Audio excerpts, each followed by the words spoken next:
Get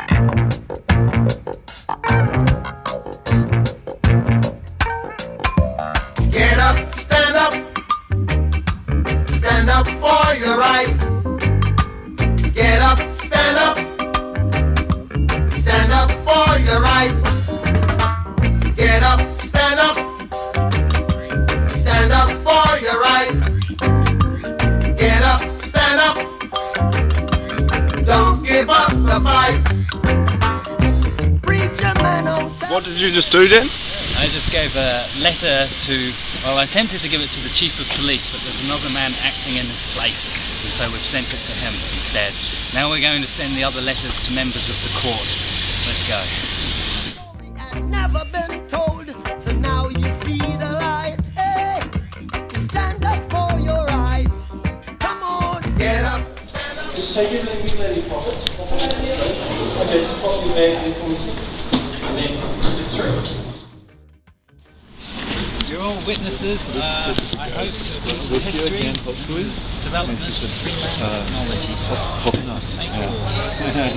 That's what I hope too. Yep. 9:30, I said that I would be outside for conversation. That's in 10 minutes.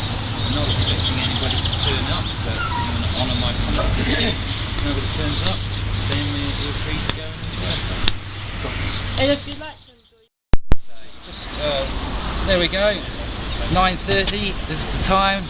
Nobody's come, so my invitation for conversation is obviously not being accepted. I accept you extended it to all Everybody. people from New Zealand. I'm Yeah. from New Zealand. Yeah. Lucy. Hello, Nice to Lucy. meet you, Dan. Yeah, nice to meet you. I saw your invitation. So, yeah. What were you calling people to, Dan?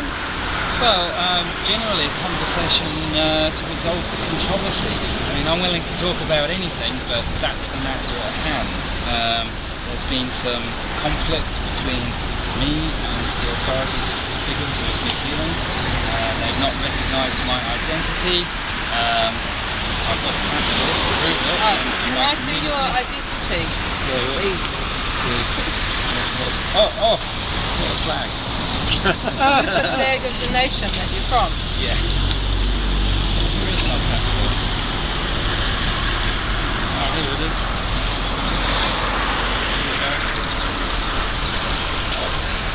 So, So just identify. I, a native of Aotearoa, am speaking with Dan Greenman, who's a native of the world and the world of citizens, and he's shown me documentation of that,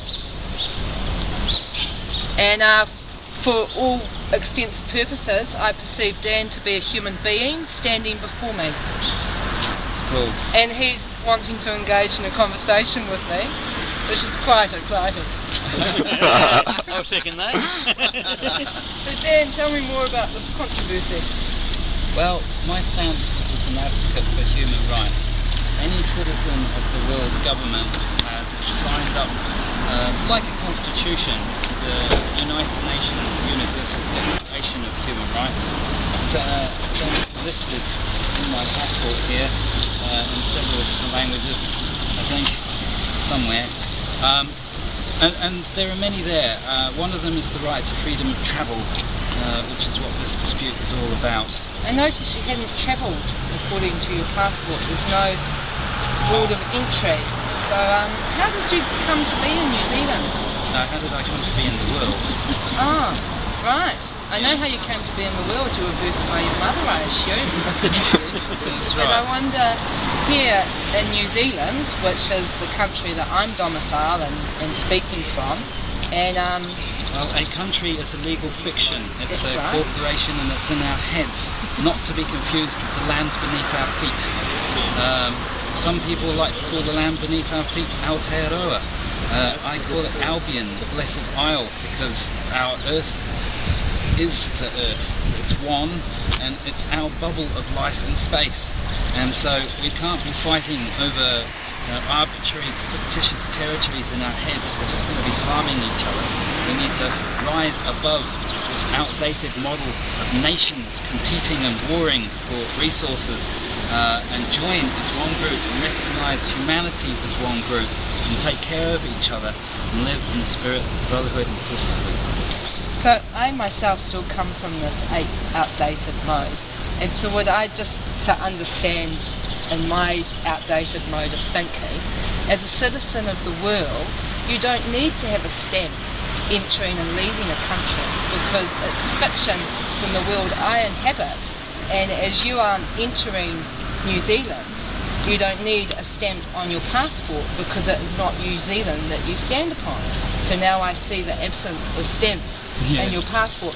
When you leave the Earth and intergalactically travel, do you choose to get a stamp in that situation? Because I understand as a world citizen, is this world, or is that meaning the whole of... I'm not sure, sorry. Well, the rules would apply beyond the world. Again, you'd be sort of, instead of in international waters, you'd sort of be what's the word? Solar, intergalactic waters? Universal. And, you know, in the beginning you sort of have chaos and entropy and the possibility of piracy and such, and then organisation structures form in that, civilizations and such. And so, you know, the job is to either be a pirate or to work towards peace and order and create your own group or join one. And so it always comes down to diplomacy and that. So in this circumstance, using maritime law, would you be happy to represent yourself as a nation, as one would as an admiral? I was speaking to a person the other day. I can't actually say it. Can you? Admiralty. Admiralty. Did you get your ears around that? I can't get my tongue around it. Admiralty. Admiralty begins with this idea that there are boats floating around with different rules, doing trading under commerce. In the Bible, our bodies are called vessels, and they are vessels for our souls. And we came into this world by being birthed down our mother's birth canal. Except for Caesar and all those other children who were birthed by cesarean. Not to get off the topic. Now, yeah, I wonder, you could say salvaged then. Some don't say. You're talking about the boats. Would you define yourself in that situation if you needed to, as a boat, as a vessel? Or are you a human being then? Or are you both? You have to be careful with words. I like the word human being. I prefer the word man actually, because human, as best I can tell, means coloured by law man. I think that a human is, you've got the real world and then you've got legal fiction land of, corporations and laws and things. And the real man is a monstrosity to that fictitious world because they are sovereign. They need a hand puppet to enter that world and do business. And some people call this a straw man, and that's what a birth certificate is all about. You birth, when you birth your ship in the port, you get a certificate of birth. And all of your cargo is itemised so that when you do business in the city, it remains honest, because if you are dishonest, they can then seize your goods. And so this keeps it safe in the seas of commerce. When you're dealing with different jurisdictional value systems and rules and things, you've got to decide at the city gates or at the port whose law stands. And so if you don't like the law of the city, don't enter, you see. The problem, I see us choosing not to berth your vessel in the harbour of the courtroom, where the judge, I would imagine in this scenario, is presiding as the captain of the boat. Is that what's going on in our system? It seems that way. Their system is alien, completely alien to me. I do not understand it at all, and I'm trying my best to be polite and to observe their customs and protocols, trying to speak in terms that they're going to understand so that we can live in peace together and resolve any controversy that has been raised. I've not succeeded so far. You're succeeding right now because I am them of which you talk of. I'm a native of New Zealand and I have chosen to be a part of this corporation. And I, like yourself, sometimes struggle to understand these systems. And thank you so much for explaining them a little more. And thank you very much for the conversation. Cool. Thank you to the people that have supported me on this journey, and those that are watching and learning and growing as we try to enter a golden age for everybody. Thank you. Om Namah Shivaya!